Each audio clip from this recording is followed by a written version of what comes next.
que vamos a hablar hoy de cardinalidad. Sin embargo, yo creo que le voy a cambiar el nombre.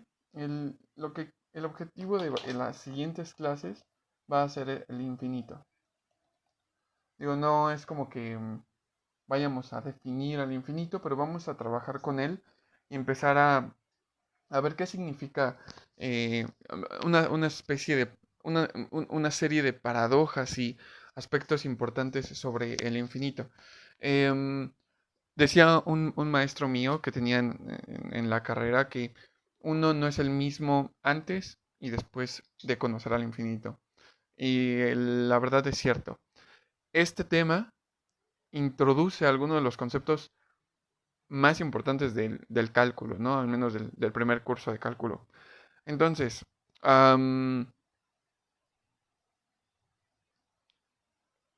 pues no sé si ya has tenido algún tipo de relación con este concepto, pero ¿qué has visto que es el infinito, Damián? Bueno, sé que es am, pues, pues algo incontable, algo que no se puede contar. Ok, es algo, es una respuesta interesante, incontable.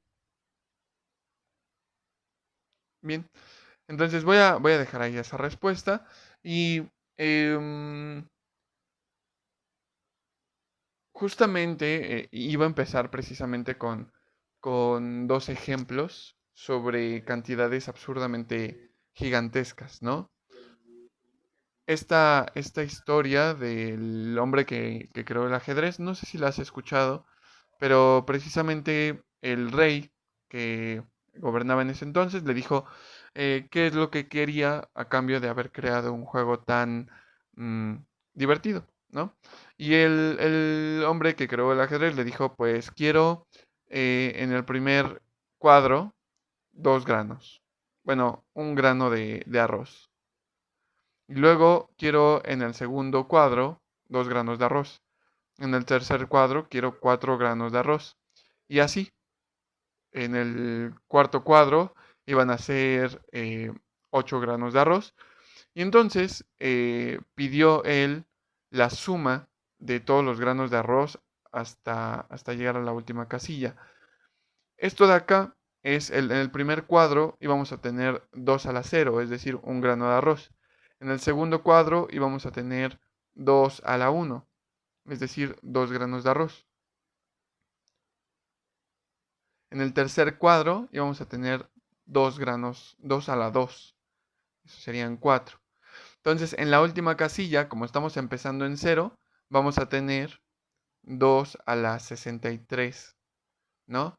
Y esto, no sé si lo tengo aquí escrito, no lo tengo, no tengo escrito cuánto es eso, pero sí tengo escrito cuánto es 2 a la 0 más 2 a la 1 más 2 a la 2 más, y todo esto a la 63 es igual a, de hecho no va a caber el número aquí,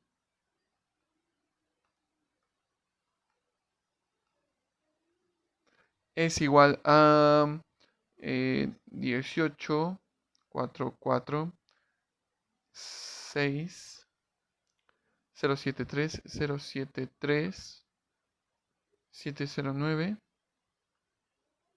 5, 5, 1, 6, 1, 5. Fíjate, ni siquiera cupo ahí. Tampoco voy a hacer mucho para que quepa. En realidad solamente es un número. Pero lo que sirve para ilustrar precisamente, estos son aproximadamente, o sea, si uno hace un cálculo aproximado, suponiendo ciertas medidas sobre un pedacito de arroz, estas son 107,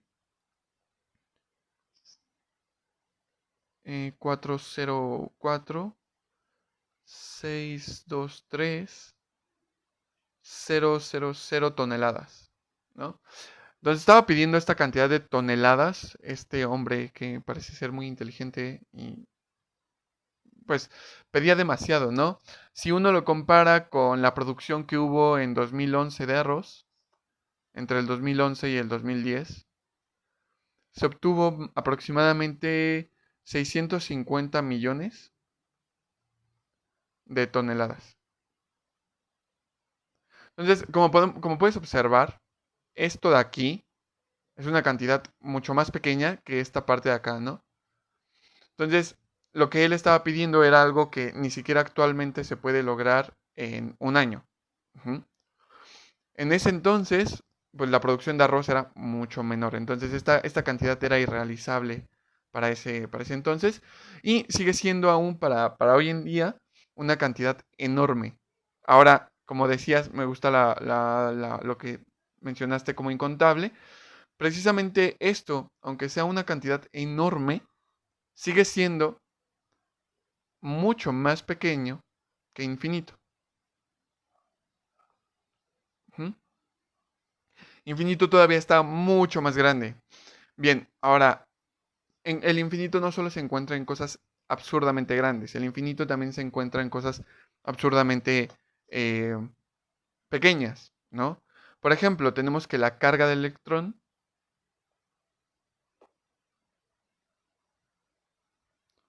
es de aproximadamente menos 1.6 por 10 a la menos 19.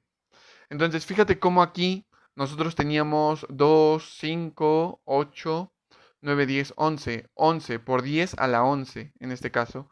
Sin embargo, acá tenemos por 10 a la menos 19. Esto es un número absurdamente pequeño. La carga de un electrón es así de insignificante. Sin embargo, aún así no nos estamos acercando a menos infinito. Esto sigue siendo mucho más grande que menos infinito, ¿no? Esto sigue siendo mayor a menos infinito. Entonces, en el mundo hay cosas increíblemente grandes e increíblemente pequeñas. Ajá. Sin embargo, resulta que el infinito es algo un poco más extraño. Por más que uno tenga un número tan pequeño, esto sigue siendo finito, aunque sea absurdamente pequeño o absurdamente grande, como el otro ejemplo. Entonces, la pregunta es, ¿cuándo algo es infinito? Ahora, en matemáticas uno, por lo que lucha y por lo que se queda pegado al papel un buen rato, es por la caracterización de las cosas. Este concepto, caracterizarlo matemáticamente, le costó a matemáticos de alto nivel, como, bueno, era un poco más físico, pero Galileo, Euler también estuvo inmiscuido en esta discusión sobre el infinito. Aristóteles también dijo cosas relacionadas con el infinito.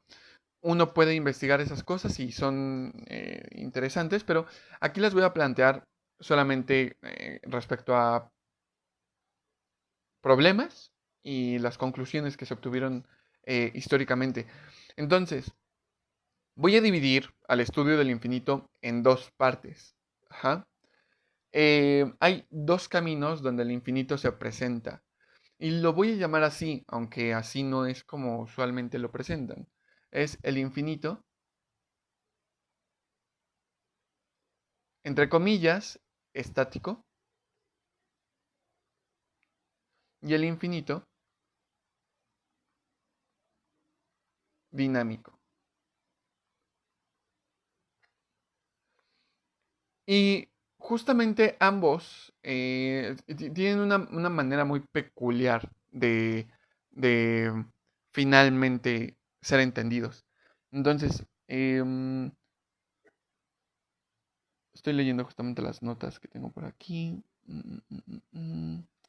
Por ejemplo, este infinito estático va a tener que ver con contar cosas. Y este infinito dinámico va a tener que ver con la evolución de algún sistema. ¿Mm?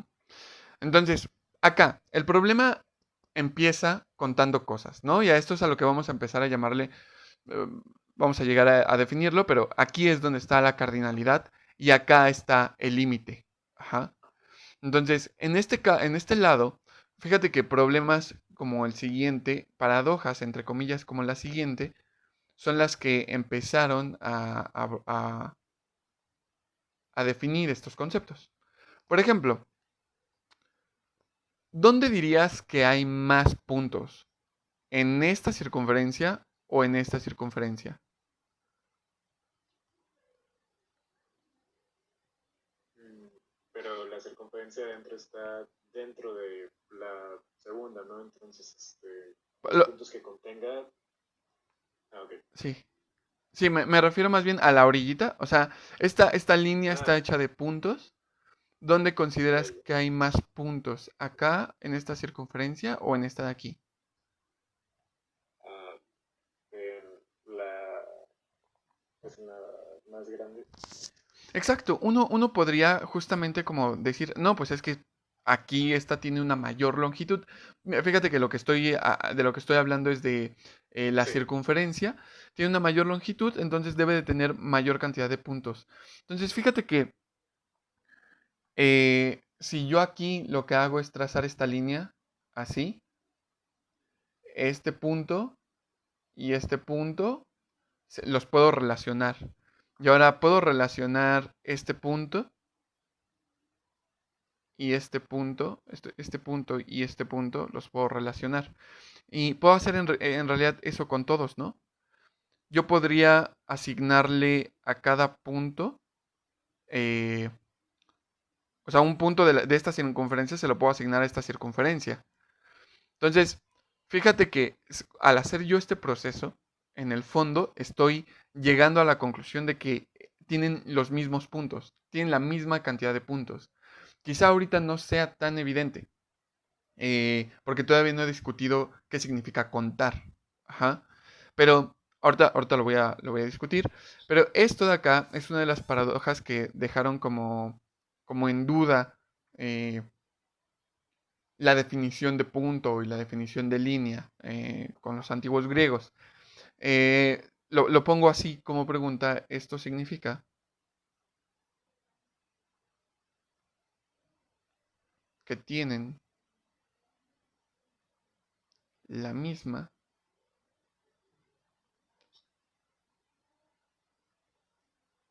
de puntos.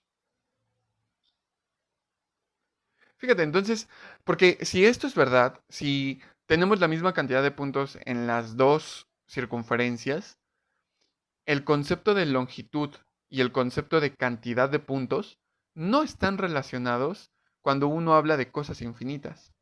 Ajá. Aquí estamos viendo que ambas circunferencias tienen puntos infinitos. Y estamos viendo que pues, tienen la misma cantidad. Sin embargo, su longitud no es la misma y su longitud es finita. Entonces aquí hay algo extraño, aquí hay cosas raras que, pues naturalmente a los griegos y a los matemáticos que vinieron después les causó como cierta incertidumbre. Entonces esto es lo que vamos a tomar como infinito estático. Ajá. Es un infinito que trata de comparar cosas, ¿no? De contarlas, de ver qué hay más. Entonces ese es el infinito estático. Y el infinito dinámico tiene más que ver con una cuestión relacionada con las paradojas de Zenón. Por ejemplo, tomemos un árbol que está ahí. Y alguien, esta es una de las paradojas, creo que era así, lanza una flecha. Entonces, primero va a recorrer la mitad del camino y luego va a recorrer la mitad de la mitad del camino y luego va a recorrer la mitad de la mitad del camino y luego va a recorrer la mitad de la mitad de ese camino. Y la, eh, fíjate que si nosotros vamos haciendo este proceso, la pregunta es, ¿la flecha llega al árbol? Entonces, estas paradojas o estas preguntas justamente se las hicieron en su momento, pues, personas y, y tiene mucho que ver con el infinito. En este caso estamos hablando de la convergencia de un límite y en este caso estamos hablando de la cardinalidad entre dos cosas infinitas. Entonces, voy a empezar con la parte izquierda. Ujú. Y vamos a ir luego formalizando. Entonces, vamos a empezar con el infinito estático.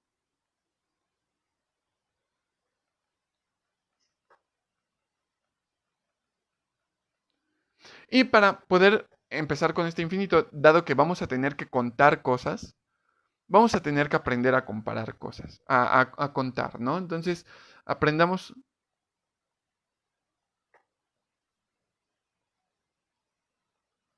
¿no? Entonces, fíjate que nosotros, si lo que queremos saber es cuántos objetos hay, por ejemplo, tenemos aquí una casa, aquí una persona y acá el Spivak. Entonces, acá, si nosotros queremos saber cuántas cosas tenemos, lo que hacemos es definir que el 1 va a dar al primer objeto, el 2 va a dar al segundo objeto y el 3 va a dar al tercer objeto. Entonces, fíjate que se acabaron los objetos, ya no hay más objetos. Y también, pues cuando se acaban los objetos, ese último número es el que te dice cuántos objetos hay. Entonces, por lo tanto, hay 3 objetos. Ahora, ¿esto te recuerda a algo? También, ¿esto de aquí te recuerda a algo? Las relaciones. Las relaciones, particularmente las funciones, ¿no? Funciones, ajá. Particularmente esto parece una función. Sin embargo, quiero platicarte sobre lo que es y lo que no es una función. O bueno, particularmente sobre lo que es una función. ¿Qué cumple una función? Ya lo sabemos, de manera, la definimos en la clase de lunes. Y lo que podemos acertar de manera gráfica sobre las funciones es que tenemos al dominio y a la imagen. Bueno, le voy a poner aquí contra dominio. Entonces quiero ilustrar ejemplos en los que tenemos casos de funciones que no nos van a ser de utilidad para contar. Entonces, fíjate que yo aquí tengo al 2, al 4, al 6. Aquí yo voy a tener al 8 y al 9. Entonces, fíjate que aquí puedo darle al 2 este número de aquí. Al 4 le puedo dar este número de acá, por relacionar con este. Y al 6 lo voy a relacionar con este. Ajá.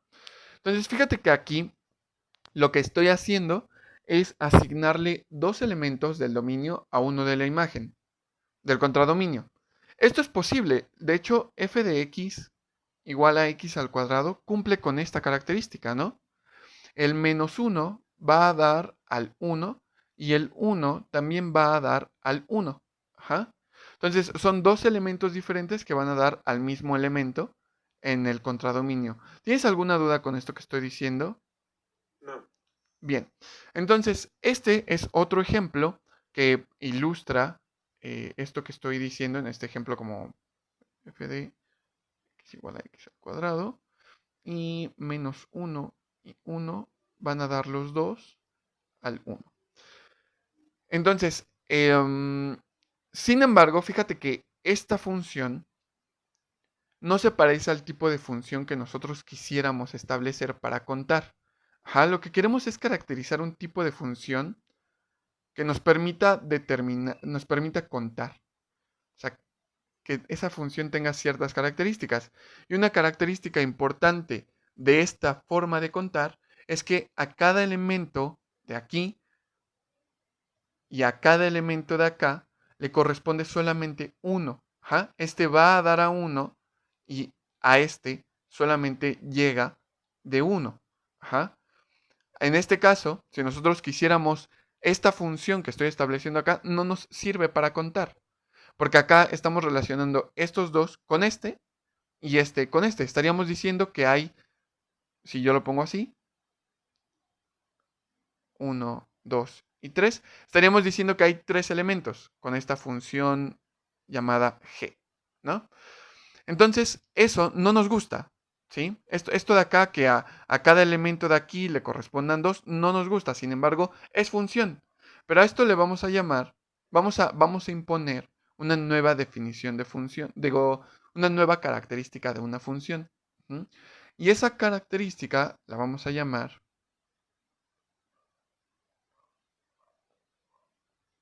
suprayectiva. Perdón, inyectiva. Entonces, esta, que lo que nos dice es que para todo elemento del contradominio va a existir un único elemento del dominio. Ajá. Entonces lo voy a escribir aquí, sea f, que va desde el dominio hasta el contradominio, ambos son subconjuntos de los reales, decimos,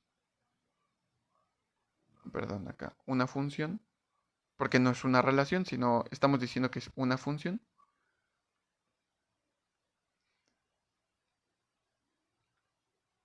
Decimos que f es inyectiva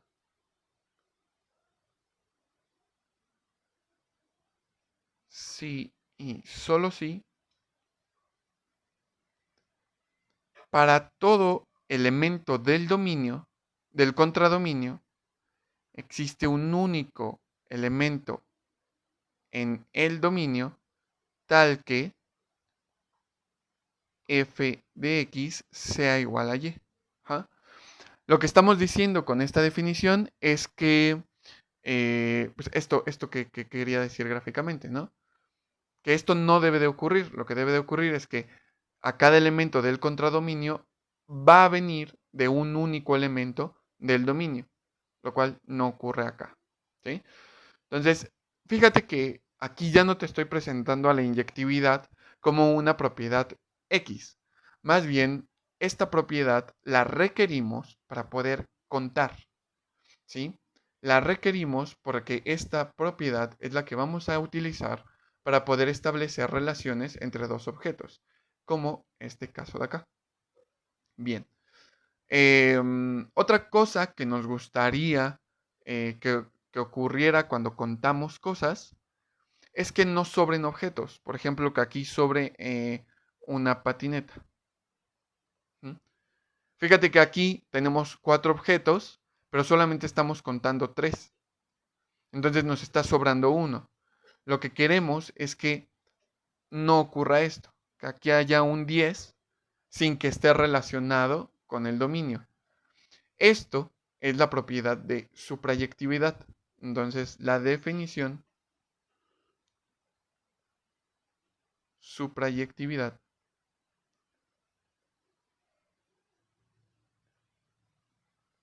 es, otra vez, sea una función que va de un dominio subconjunto de los reales a un contradominio subconjunto de los reales, una función.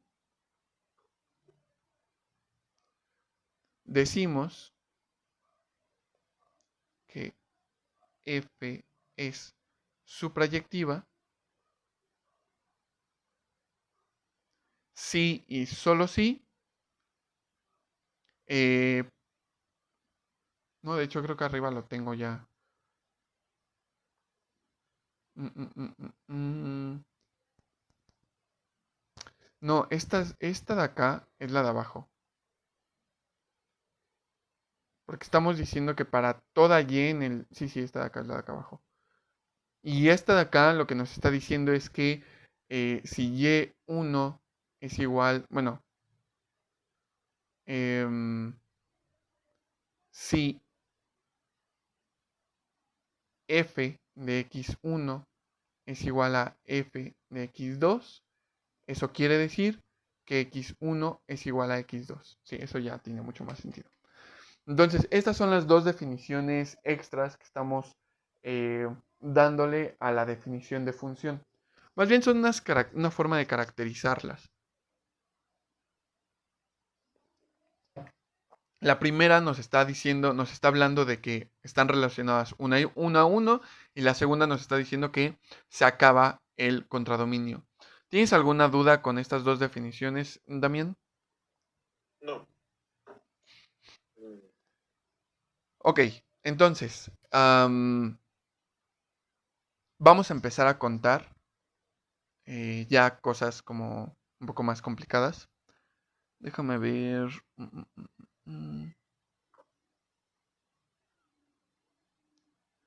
Bien, aquí tengo ejemplos infinitos.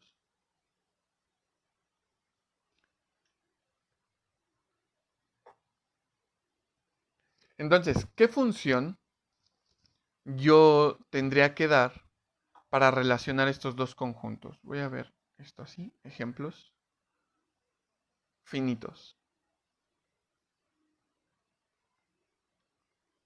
Por ejemplo, si tenemos al conjunto A igual al 1, 2, 3, 4 y al conjunto B igual a 2, 4, 6, 8.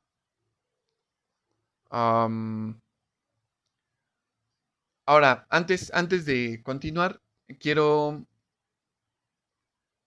mencionar precisamente esto de acá. Esto de acá significa cardinalidad. Cardinalidad. Y la cardinalidad de un conjunto es el número de elementos de ese conjunto. Entonces, en este caso, la cardinalidad de A es igual a 4. Y en este caso, la cardinalidad de B es igual a 4. Ajá. Entonces, uno podría simplemente contarlos y aquí es bastante sencillo. Ajá. Y entonces podemos concluir que la cardinalidad de A es igual a la cardinalidad de B. Entonces, con ejemplos de conjuntos finitos, pues dices, esto está piola. Lo único que tengo que hacer es contarlos y si dan lo mismo, pues entonces los conjuntos tienen la misma cantidad de elementos. Sin embargo, ¿qué ocurre si lo que tenemos ahora son ejemplos infinitos?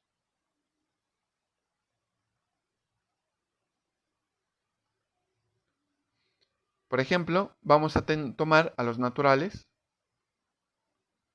y a los pares de los naturales. Lo voy a poner así y esto va a significar pares naturales. O sea, el 2, el 4, el 6 y el 8, ¿no? Entonces, ¿qué hay más? ¿Naturales o pares? La respuesta yo imagino que ya la sabes, ¿no, Daniel? Ah, la misma cantidad. Sí, la verdad es que existe la misma cantidad de números naturales que de pares. Vamos a demostrarlo. Entonces, fíjate, ¿qué es lo que estamos diciendo allá arriba? Lo que estamos diciendo es que em, tenemos al conjunto de los naturales, que es este de acá, que tiene al 1, al 2, al 3, al 4, al 5, al 6, así hasta el infinito los pares y al infinito los impares. Y por acá tenemos a los pares. Ajá. Es decir, 2n, fíjate, esto es interesante. 2n es subconjunto de n, es decir, es subconjunto de los naturales. Tenemos que este conjunto de los números pares está contenido en los naturales, es decir, es una parte de los naturales. Sin embargo, me acabas de decir que precisamente son iguales, tienen la misma cantidad de elementos. Entonces, eso choquea muchísimo. Ajá. Porque acá nosotros teníamos dos conjuntos y fíjate que en este, si yo lo que tendría, si yo lo que tuviera es, bueno, am, si lo que tenemos es a los naturales, su cardinalidad pues es algún tipo de infinito, no sabemos qué significa eso, pero son números infinitos, y tuviéramos otro conjunto que es igual a 1, 2, 3, 4, este conjunto es finito, es fácil ver precisamente que, bueno, no es fácil verlo, de hecho ahorita lo voy a demostrar. Entonces, Nuestro objetivo es demostrar esta parte de aquí, esa igualdad. Entonces lo voy a demostrar acá. Lo voy a poner aquí. Teorema. La cardinalidad de los naturales es igual a la cardinalidad de los pares naturales. Ajá. Bien, ahora, hay que recordar cómo contábamos. ¿Sí? Entonces, contábamos tomando un elemento de acá y asignándolo al otro. Ajá. Entonces, cuando terminábamos de asignar, esta relación, es que concluíamos que había, en este caso, hay la misma cantidad en el conjunto 1, 2, 3 que en el conjunto casa, persona, Spivak. Entonces, estos son 3 elementos. Vamos a ver acá si podemos hacer lo mismo, nada más que con objetos infinitos. Al 1 yo lo voy a asignar al 2. Al 2 yo lo voy a asignar al 3. Al 4 yo lo voy a asignar al... Aquí me equivoqué. Este es 4. Al 4 lo voy a asignar al 6. Aquí sería 3. Al 4 lo voy a asignar con el 8. Y nunca voy a terminar, ¿no, Damián? Sí. Sin embargo, ¿qué es lo que puedo hacer? Lo que puedo hacer es decir que al enésimo, ¿qué le voy a asignar? 2n. Exacto, 2n. Entonces, aquí lo que tenemos es que eso último que acabo de escribir es en realidad la función de asignación entre los naturales y los pares naturales. Ajá. Entonces, eso último que yo tengo ahí, yo lo puedo escribir así, como una función cuya regla de correspondencia es f de n igual a 2n. A n le asignas el 2n, ¿no? Y si esta función es inyectiva y suprayectiva, entonces ya la hicimos.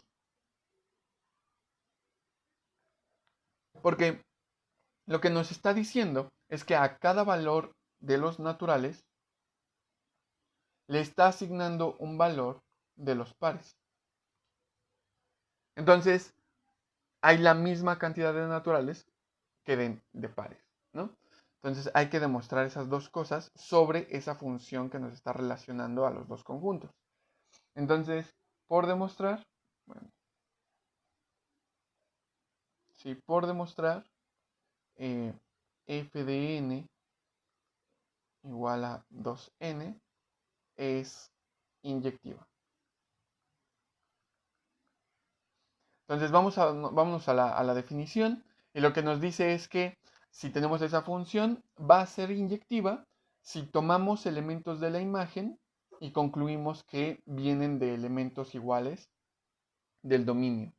Entonces, para empezar la demostración voy a tomar sean y1 y y2 tal que el elemento de mi codominio es igual a f de alguna n1 y y2 es igual a alguna f de n2. Entonces, supongamos, bueno, por hipótesis,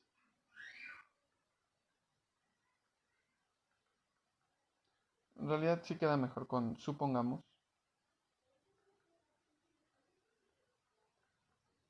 que f de n1 es igual a f de n2. Porque eso es por donde tenemos que empezar. Eso es lo que nos dice la hipótesis. Empieza con dos elementos en el codominio. Entonces, si lo que tenemos es esto, nuestra función f es 2n, entonces esto quedaría como 2n1 igual a 2n2.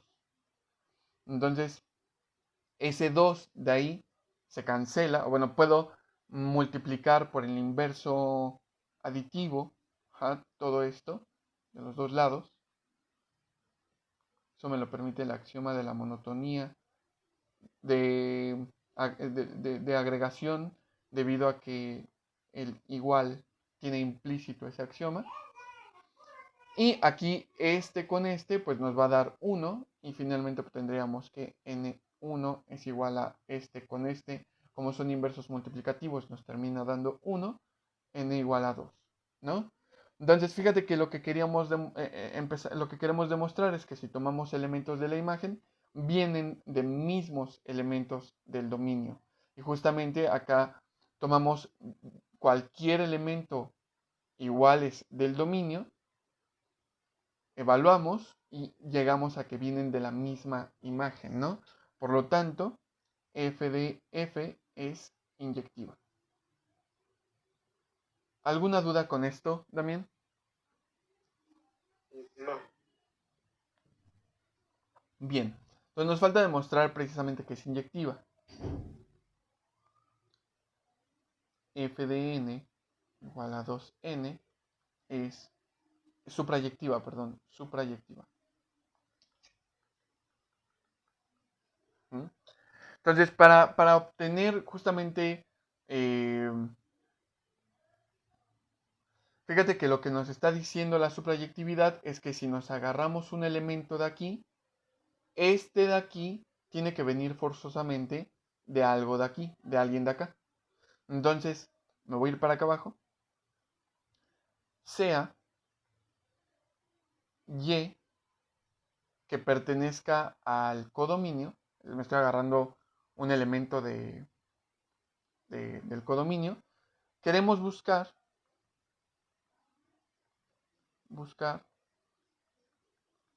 x en f, bueno, x en el dominio, tal que f de x sea igual a y. Ajá. Entonces, estoy tomando este de acá y la que quiero encontrar es esta de acá. Entonces,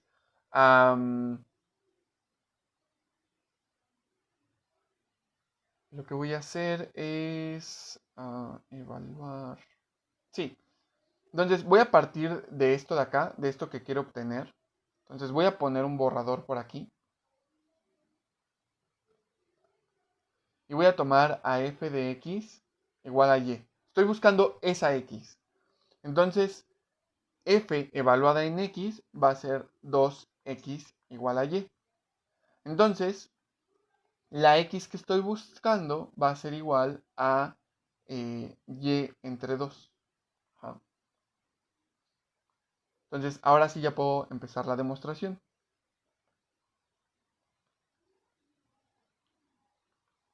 Sea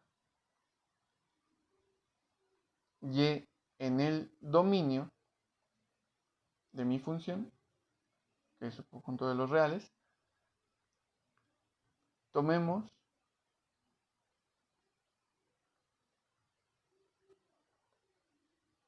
x igual a y entre 2. Entonces, f de y entre 2 es igual a 2 por y entre 2. Y esto es igual a y. Por lo tanto, f de la x que estamos proponiendo es igual a y, ¿no? Entonces, esa x que acabamos de encontrar es la que nos termina dando y. Entonces, como agarramos una y arbitraria en el dominio, en el contradominio, y podemos encontrar un elemento en el dominio que nos diera esta y, pues entonces ya pudimos concluir que f es suprayectiva. ¿Tienes dudas con esta parte, Damián? Ah, Esta está un poco enredada. sí, o sea, entiendo el qué pasó, pero Mira, fíjate que lo que voy a hacer va a ser dar un ejemplo de cuando esto no ocurre, ¿va? Entonces, voy a ponerlo aquí en azul y como en esta letrita. Entonces, ejemplo. Usualmente se les llama, bueno, no lo voy a llamar contraejemplo, pero es, sí, otro ejemplo. Ejemplo, f de x igual a x al cuadrado, ¿no? Entonces, lo que voy a hacer es demostrar o ver si esta función es suprayectiva. Entonces, fíjate que aquí lo que tenemos es esto así. Entonces, lo que nos dice la suprayectividad es que todos los elementos de la imagen, bueno, esta función, voy a tomar el dominio de f como todos los reales y el contradominio de f como todos los reales. Ajá. Entonces, lo que me está diciendo esta parte de la suprayectividad es que todo elemento del contradominio, que en este caso es todo, viene de un elemento del dominio. Entonces, fíjate que en este caso no es cierto. En f de x igual a x al cuadrado no es verdad. Porque si yo me agarro este elemento del contradominio, por ejemplo el menos 3, yo no puedo encontrar ninguna x que al elevarla al cuadrado me dé menos 3. Entonces, eso es gráficamente. Pero vamos a demostrarlo analíticamente, ¿no? Entonces, por demostrar, eh, f de x igual a x al cuadrado, con este dominio y con este contradominio, no es suprayectiva. Le voy a poner simplemente supra. Entonces, sea x. Entonces, a lo que quiero llegar es que no es suprayectiva. Ajá. Entonces, supongamos que sí es suprayectiva. ¿Sí? Entonces, si suponemos que es suprayectiva, la definición nos dice que para toda y en el contradominio de nuestra función, va a existir una x en el dominio de nuestra función, tal que f de x es igual a y. Eso es lo que nos dice. Entonces, como estamos suponiendo que sí es suprayectiva, va a existir una x en el dominio tal que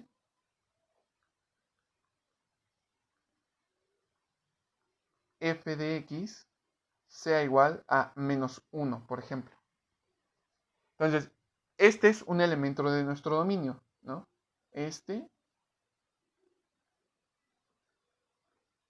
De nuestro contradominio.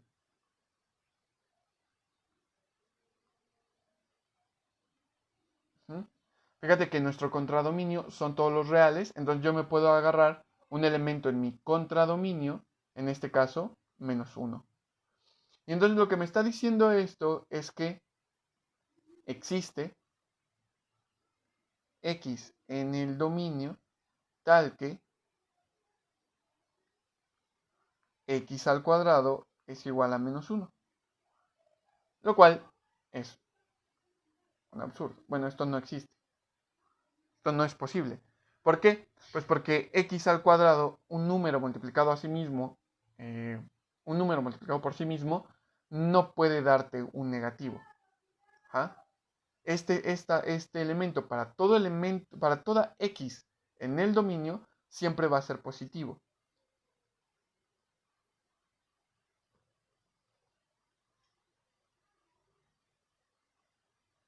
Aquí lo que estoy poniendo es que para todo x va a ser mayor a 0, x al cuadrado va a ser mayor a 0 para todo x en el dominio.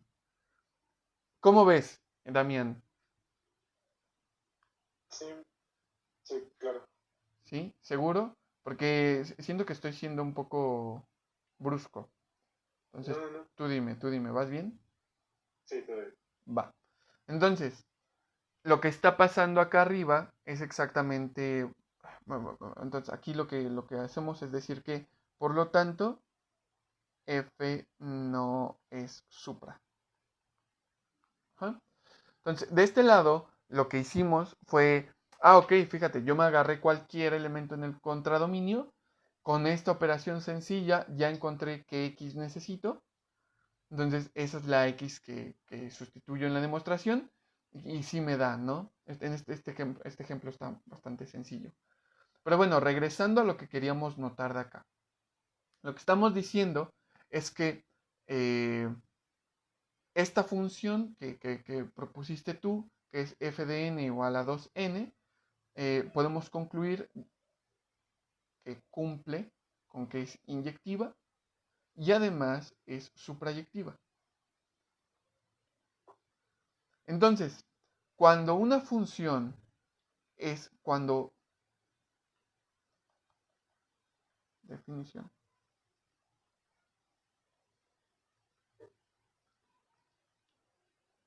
sea f de un dominio subconjunto de los reales a un contradominio subconjunto de los reales, una función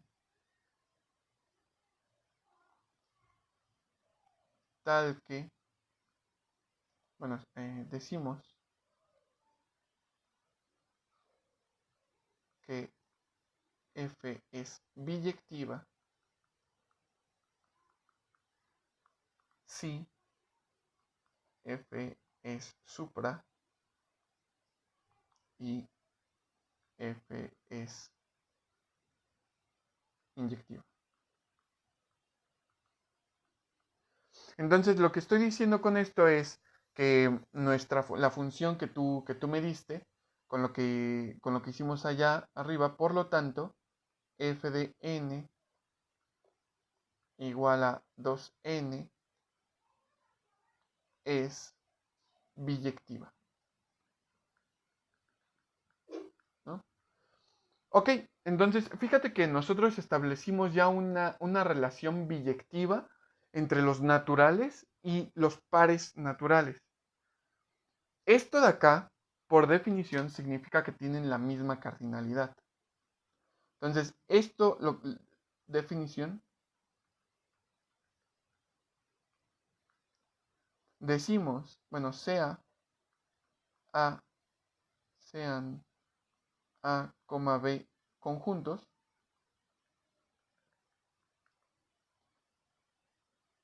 A tiene la misma cardinalidad que B si y solo si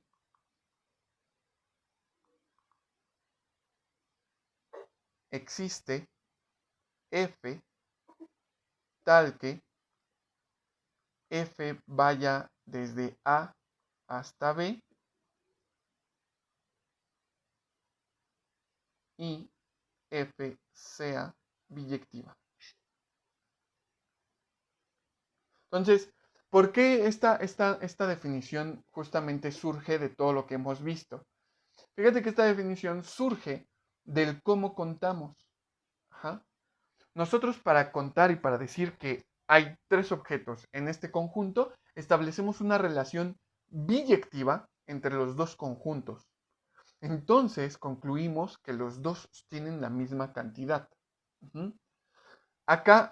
Aquí, fíjate, entonces, justamente por eso definimos al concepto inyectividad y suprayectividad que condensamos en la definición de biyectividad. Ajá. Entonces, fíjate que lo importante de toda esta discusión es que construimos un método precisamente para contar cosas infinitas. Y ese método son las funciones biyectivas. Ajá.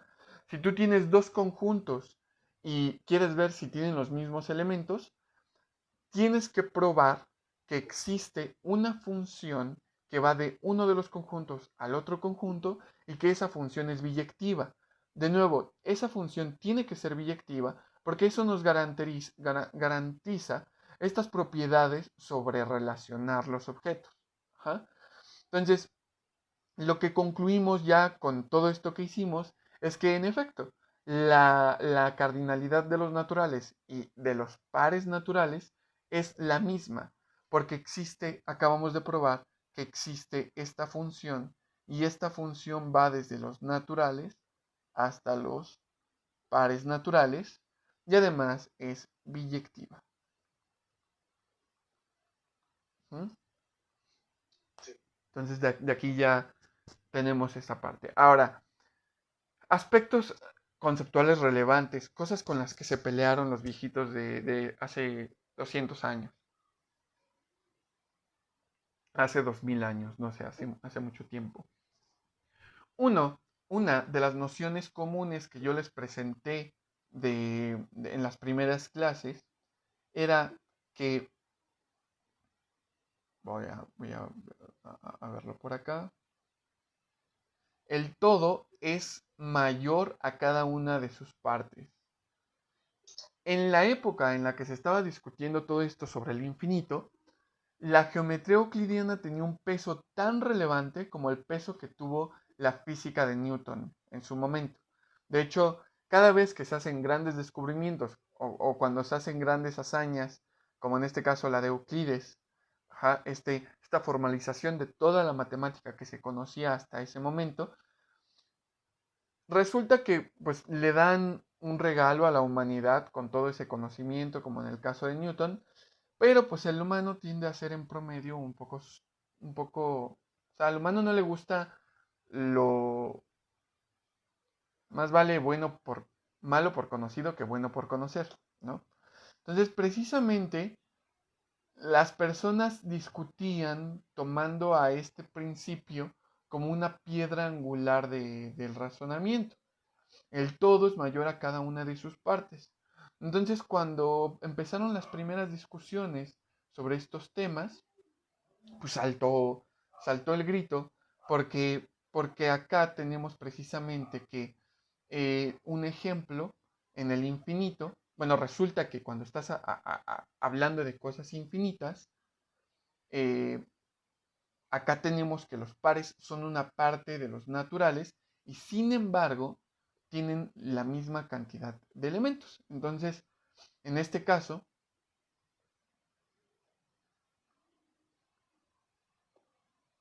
cuando aparece el infinito,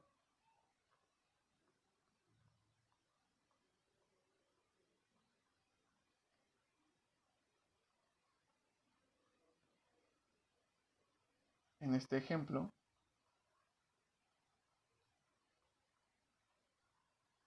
el todo es igual a una de sus partes.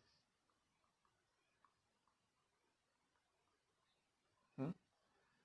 Entonces, estos son unos de los primeros choques que hay históricamente con la idea del infinito y es de las primeras cosas que uno dice, qué extraño. Ajá. Bien. Entonces, lo que buscamos en general van a ser funciones biyectivas, ¿sí? Entonces, como ejercicio, ajá, no sé si los están haciendo. Yo confío en que los hacen. Si no los Sí. hacen, bueno, hay un meme sobre esta serie de Chernobyl en la que dice que cada error que cometemos ahora es una deuda que tendremos que pagar en el futuro o algo así. Y hay un meme que dice que cada materia abarcada es una deuda con la ciencia o algo así. Entonces, cada tarea que no hacen, pues sí es un poco una deuda con ustedes mismos del futuro, pero pues ahora sí que les digo que ya para este momento, este conocimiento es ya responsabilidad de ustedes y solamente de ustedes. Es responsabilidad suya preguntar, es responsabilidad suya molestar a los maestros y es responsabilidad suya hacer las tareas. Claro. Por eso son tareas como voluntarias. Es porque hacen énfasis en que ya depende mucho de ustedes. Entonces, esta tarea quisiera que demostrar, bueno, no lo voy a poner así, sea eh, n igual a el 1, el 3, el 4, el 5, el 7, este conjunto, son los números naturales impares. Ajá. Entonces estos son los impares. Entonces un ejercicio que me gustaría que hicieran es demostrar que la cardinalidad de los naturales es igual a la cardinalidad de los naturales impares. ¿Ah? Entonces, la prueba es muy parecida a lo que hicimos hace rato. Y bueno, esa es la tarea. Bien, ahora, no sé si hacer la discusión a la par o hacer la discusión o terminar. Sí, la voy a hacer a la par. Entonces, todo esto que acabo de desarrollar es sobre el infinito estático. Ujú. El infinito estático es esta parte. No va a terminar aquí, pero ahora quiero rescatar cosas sobre el infinito dinámico. Me los voy a echar las dos cosas como a la par. Si empieza a confundir, házmelo saber, ¿sí? Porque, o sea, son dos, se manejan un poquito diferente. Entonces, vamos a empezar con el infinito dinámico.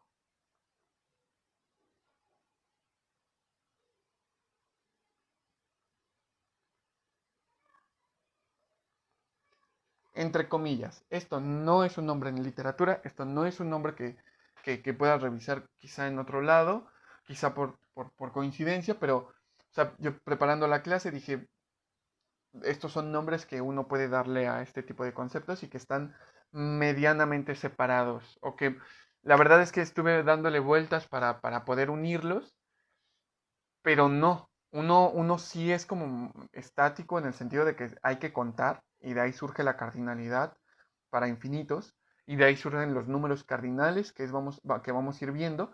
Esto de Aleph 1, Aleph 2, que son diferentes infinitos, porque hay diferentes cantidades de infinitos, y el infinito dinámico. Y en este infinito surge la definición de límite y surge la definición de convergencia y por ende la definición de derivada y de integral. Pero bueno, sí nos va a dar tiempo, esa es la buena noticia, de que les explique con mucho más detalle estas partes. Entonces el infinito dinámico eh, surge de más problemas, de más cosas problemáticas, paradojas, entre comillas paradojas. Si yo sumo 1 más 2 más 3 más 4, esto sería igual a 6 a 10, ¿no? Entonces uno dice, pues esto está fácil. Esto, ¿para qué me lo estás enseñando, no? Ah, quiero que notes como, bueno, no, esto no es relevante. Entonces, otra vez, acá arriba, uno hablaba de cosas finitas y dice, piola, esto de aquí está fácil, ahorita vemos en corto, cosas finitas, el todo es mayor a las partes, cosas finitas, se portan chidos, son buena onda, pero bueno, vamos a ponernos a ver cosas sobre cosas infinitas, ¿no? Y ahí se ponen las cosas raras. Entonces, aquí es 1 más 2 más 3 más 4 más 5 y así hasta el infinito. Ujú. Aquí es buen momento para introducir una notación que es la notación de la suma. No es sumatoria, es suma. Yo no soy tan pesado como para andar corrigiendo a los maestros sobre que si es suma o sumatoria, pero la verdad es que no es un operador. Así que decirle suma yo considero que es lo correcto. Eh, pero bueno, aún así tampoco es para tanto. Es esta especie de S. ¿Sí? Son solo nombres. Entonces, es esta especie de S y abajo se pone el inicio. Yo voy a iniciar desde i igual a 1 y hasta arriba se pone el final. Y yo voy a finalizar hasta infinito. Ajá. Entonces, acá arriba, si queremos escribir lo mismo, pero con esa notación, es la suma desde i igual a 1 hasta 10. Digo, perdón, hasta 4. Ajá. Entonces aquí i igual a 1, 1, más i igual a 2, 2, más i igual a 3, 3, más i igual a 4, y pues ahí ya terminé porque ahí me dice que me detenga. Entonces aquí va a ser lo mismo, solamente que no me voy a detener. Esto de acá significa la suma hasta el infinito, bueno, sí, hasta el infinito de 1, 2, 3, 4, 5, así hasta el infinito. Ajá. Entonces, la pregunta de aquí es, ¿esto de aquí puede ser igual, por ejemplo, a 8? ¿O esta suma puede ser igual, por ejemplo, a 10? ¿Cuánto da esta suma infinita? Ah, es infinito.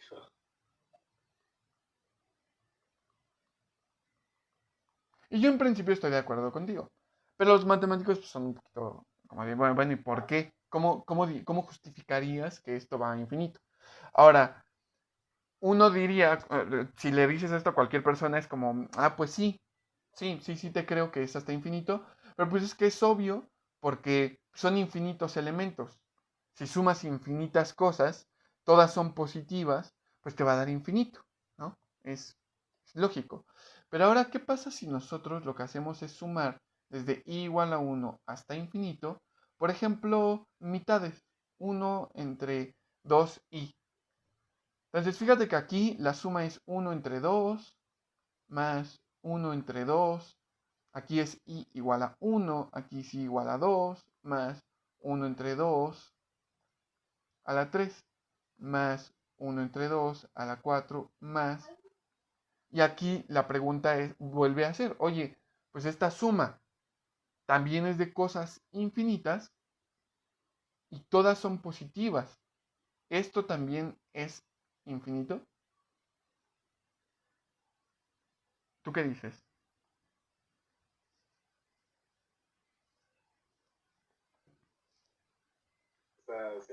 No, ¿Esa no? no. Ok, muy bien, no, pues esta, a ver, vamos a ver, justamente esta, parece que no. Ok, pero ¿por qué? Bueno, vamos a hacer lo siguiente. ¿Mm? Tomemos, por ejemplo, no vamos a sumarlo todo. Ajá. Voy a tomar nada más eh, la suma desde i igual a 1 hasta n, de 1 entre 2 a la n. No, aquí es i. Ajá. Esa n no es infinito. Esa n es es cualquier número, ¿no? Así tú le puedes poner también el número tan grande tan grande como tú quieras. Por ejemplo, le puedes poner este número y sigue sin ser infinito. Ajá. Ese número es en realidad solamente muy grande, pero tú le puedes poner a cualquier número acá. Entonces, acá a esto se le llama truncar la suma.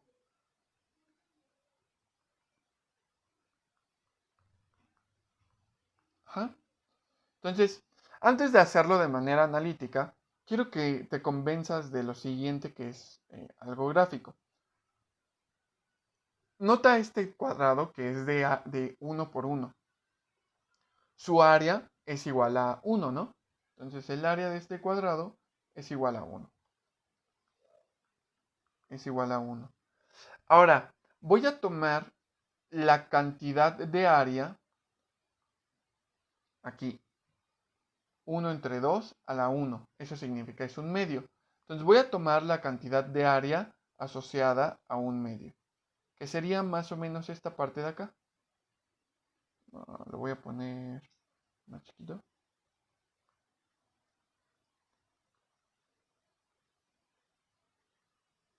Sería más o menos esta parte de aquí, la asociada a un medio, ¿no? Un medio de área. Luego, más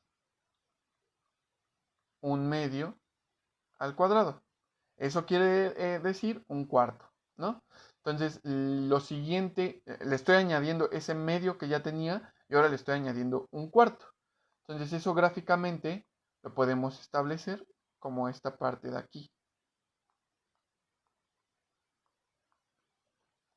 Esta parte de aquí. Ahí se ve feo.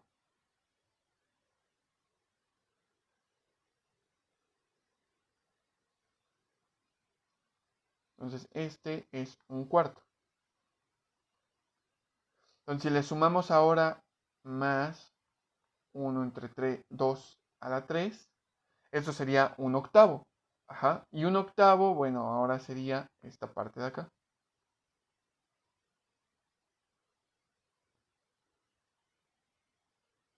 Más o menos así.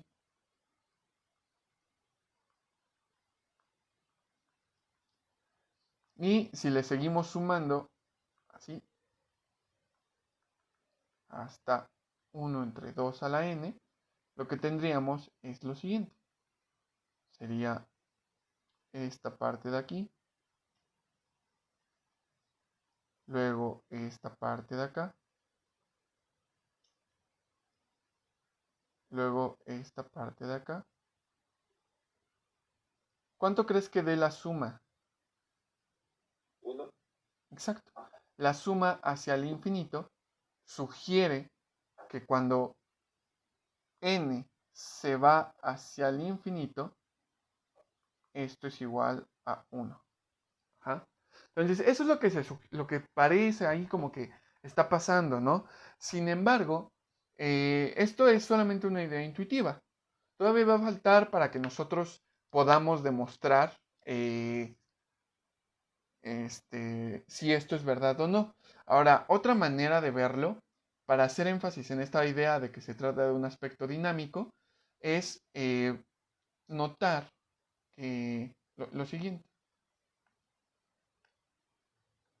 Si yo dibujo en una recta aquí al 0 y por acá al 1, voy a tomar el primer sumando. Lo voy a hacer un poco más abajo, lo voy a poner acá abajo.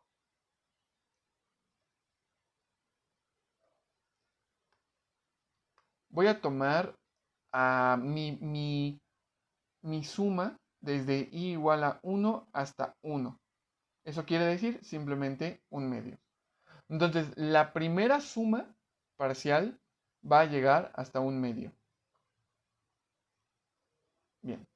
La segunda suma parcial va a ser desde i igual a 1 hasta 2. Eso, aquí me equivoqué, aquí me equivoqué. Esto es 1 entre 2 a la i. La segunda suma parcial va a ser un medio más 1 entre 2 a la 2. Y esto va a ser un medio más un cuarto. Y esto va a ser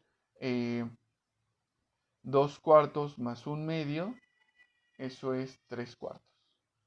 Entonces, 3 cuartos va a ser más o menos como, o sea, esto lo dividimos en cuartos y tomamos 3, aquí queda 3 cuartos. Entonces, esta va a ser mi segunda suma parcial. Mi tercer suma parcial va a ser desde i igual a 1 hasta 3, 1 entre 2 a la i, y esto va a ser un medio, más 1 entre 2 a la 2, más 1 entre 2 a la 3. 1 entre 2 más 1 entre 2 a la 2, ya sabemos que es 3 cuartos, y eso lo tenemos que sumar entre un octavo. Y esto lo podemos escribir como 6 octavos más un octavo. Entonces esto terminaría siendo 7 octavos. Entonces 7 octavos pues va a estar más o menos como dividimos entre 8 y entonces esto ya quedaría como 7 octavos. Entonces, ¿dónde está la parte dinámica? Pues que conforme nosotros vayamos haciendo más y más sumas parciales, va a haber un movimiento en las sumas parciales. Ajá. Esta va a ser el primero, al que voy a llamar S1, este va a ser S2, S3, aquí va a estar S4, y así se va a ir. Nota que esta parte de aquí está relacionada con esta paradoja de Zenón, en la que la flecha iba disminuyendo cada vez más el acercamiento al árbol. Ajá. La pregunta era, ¿la flecha llega al árbol? Bueno, pues acá no hay ningún árbol, pero aquí la pregunta es eh, cuando n tiende a infinito, es decir, cuando hacemos la suma desde i igual a 1 hasta infinito, de 1 entre 2i, esto es igual a 1, en el infinito sí llega. ¿Y eso exactamente qué significa? ¿Qué significa que sí llegue al 1 en el infinito? Bueno, pues Una manera más o menos sencilla de convencernos es hacer lo siguiente. Vamos a agarrar y vamos a recordar la suma de Gauss.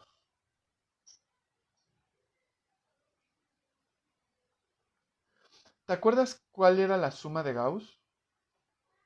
La fórmula, o sea, cuenta la historia que en alguna clase el maestro de Gauss los puso a sumar un montón de números, a 100 números.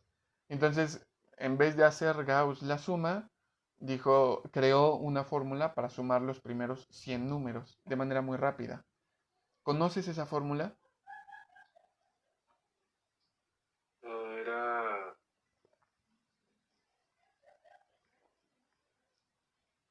Pues, o sea, por ejemplo, lo que él hizo era. Este. Digo, Era como n sí, por n más 1 entre 2, ¿no? exactamente. No te tienes que acordar, vamos a deducirla. Entonces, la suma hasta n es igual a 1 más 2 más 3 más 4 más hasta n. Fíjate que aquí yo no estoy usando el infinito, estoy usando n. Puede ser tan grande como tú quieras, pero sigue siendo un número. ¿Ja? Entonces, eso es hasta n. Ahora, lo que yo puedo hacer es tomar ese n y fíjate, estamos usando sumas finitas. Finitas. Es importantísimo que notes eso, porque este truco funciona para sumas finitas. Entonces, n más n más 1, perdón, voy a escribirlo al revés. Ajá. Quedaría n más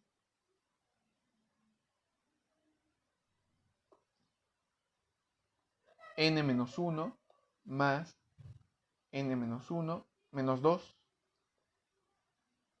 más, a ver aquí, 1, 2, 3, n menos 1, n menos, no, aquí ya me equivoqué. Esto es n menos 3 más puntos suspensivos 1. Ajá. Entonces aquí voy a reacomodar las cosas. Ahorita reescribo esto para que sea un poco más fácil de ver visualmente. Entonces así, así, así y así. Entonces fíjate que lo que podemos hacer es sumar este con este y eso nos da 2 veces Sn sumando estas de acá y esto nos da n más 1, ¿verdad? Entonces esto nos da n más 1 más, y esto de acá nos vuelve a dar n más 1. N más 1. Esto de acá nos vuelve a dar n más 1. Y esto de acá nos vuelve a dar n más 1. Y esto de acá nos vuelve a dar n más 1. ¿Cuántas veces sumamos n más 1? N veces. Exacto. Entonces esto es igual a n veces n más 1. Entonces, Sn es igual a n por n más 1 entre 2.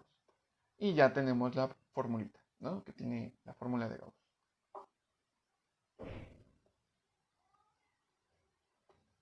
No sé cómo se escribe, creo que es con doble S. No, doble S, no lo recuerdo. Seguro Gauss sabrá disculpar. Entonces, lo que voy a hacer acá es un procedimiento similar. Ajá. Acá tenemos una suma. Fíjate que estamos bajándole a nuestras expectativas. Dijimos, el infinito parece ser algo bien extraño. Yo no me quiero meter con él directamente. Así lo que voy a hacer va a ser ver si puedo hacer algo con n términos de esta suma, ¿no? Entonces, esa es una suma finita. Yo sé hacer sumas finitas. No debe de causarme tanto conflicto. Entonces, vamos a imitar un poquito a Gauss.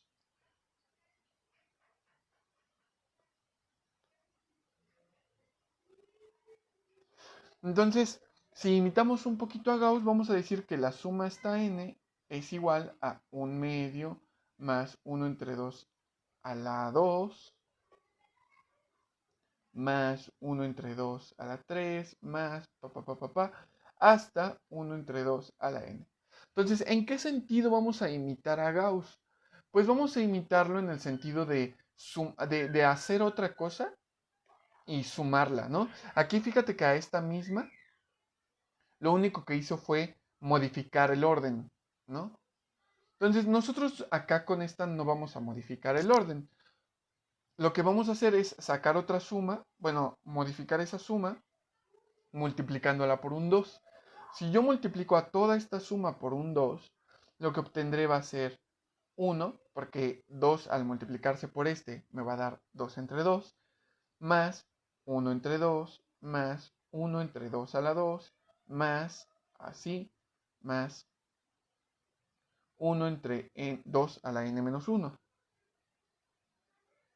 Déjame escribirlo de la siguiente manera. 1 entre 2 a la n menos 1. Y ya. Y acá voy a añadir precisamente el anterior. N menos 1 más 1 entre 2 a la n. ¿Dudas con esto que estoy haciendo? No. Bien. Entonces fíjate que si yo lo que hago es ahora, voy a reacomodar esto. Esto lo voy a poner arriba y esto lo voy a poner abajo.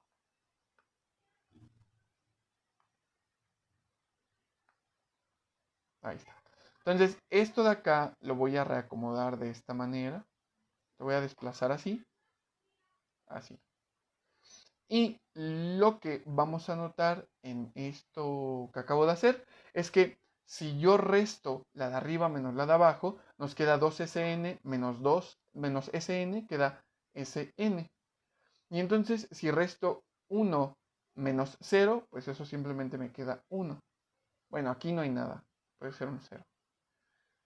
Y si resto un medio menos un medio, pues eso va a 0. Este se cancela también. Todos estos se cancelan. Este n menos 1 se cancela con este n menos 1. Y finalmente nos queda este 1 entre n. ¿Sí lo ves? Sí. Entonces, acá lo que obtenemos finalmente es 1 entre 2 a la n. Esto, fíjate que al igual que la fórmula de Gauss, no es como que nos resuelva las cosas para infinito. ¿Ah? No nos está diciendo qué pasa en el infinito, no todavía, aunque ya con esto podemos obtenerlo. Pero ¿qué es lo que nos está dando? Nos está dando una sucesión. ¿Sí? Nos está dando esta sucesión. Nos está diciendo, para s igual a 1, para s igual a 1, yo en lugar de hacer toda esa suma que hice allá arriba laboriosamente, lo único que tengo que hacer es 1 menos 2. Y eso es un medio. Entonces ya obtuve ese 1 que había obtenido primeramente acá arriba. Y es la misma, ¿no? Ahora voy a obtener ese 3, que pues fueron todas estas cuentotas. Entonces ese 3, vamos a intentar obtenerlo aquí. Ese 3 es igual a 1 menos 1 entre 2 a la 3. Entonces esto quedaría como 8 entre 8 menos 1 entre 8. Y esto da 7 octavos. Entonces la ventaja que tiene, ¿qué es lo que acabamos de hacer? Hay una relación en matemáticas entre series y sucesiones. Ajá. Ahorita voy a hablar un poquito más sobre sucesiones. Te digo que voy a desarrollar estos temas como a la par. Entonces, esta parte de las series son sumas hasta el infinito. Y esta parte de sucesiones son precisamente S1, S2, S3, así, hasta el infinito también. Así se ve una suma, bueno, así se ve la suma, la serie. La serie se ve de esta manera y la sucesión se ve de esta manera. Ajá. Voy a definir lo que es una sucesión. Ajá.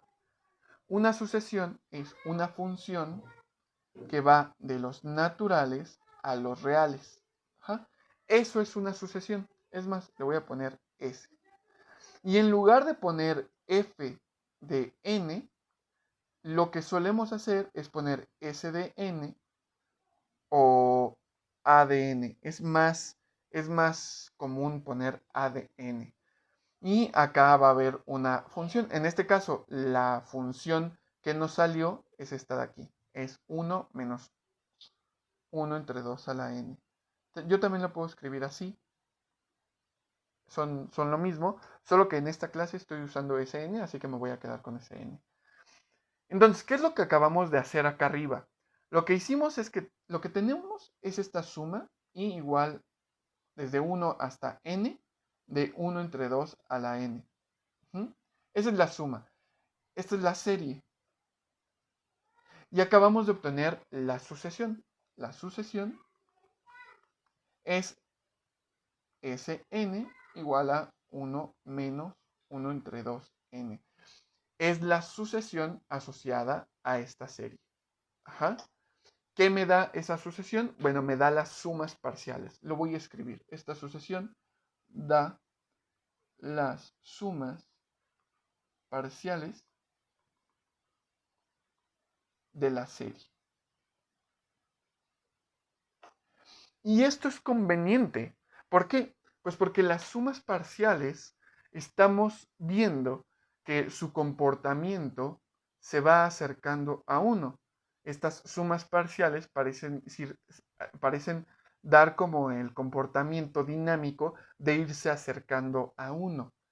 Pero, ¿qué significa irse acercando a un número infinitamente? ¿Qué significa que puedes acercarte? ¿Qué significa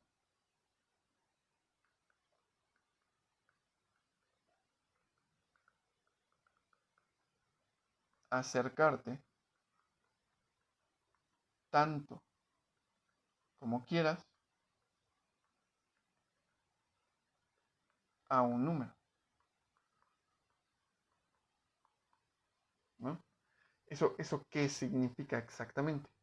Bueno, no hemos resuelto el problema, aún no resolvemos el problema. Esto de acá sigue siendo una conjetura. Ajá. Esto de acá es una conjetura.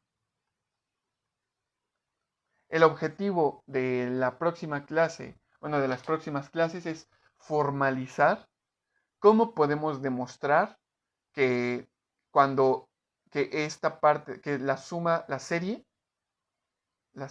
infinita, esta de acá, es igual a 1. ¿Ja?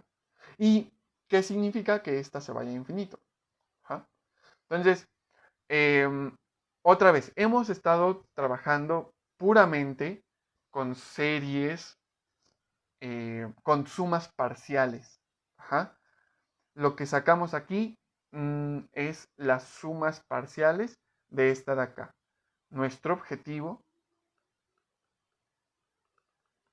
es demostrar que cuando esa n se convierte en infinito, esto es igual a 1. ¿Y cómo lo vamos a hacer? Bueno, lo veremos más adelante. Por ahora, yo esto lo voy a tomar como verdad.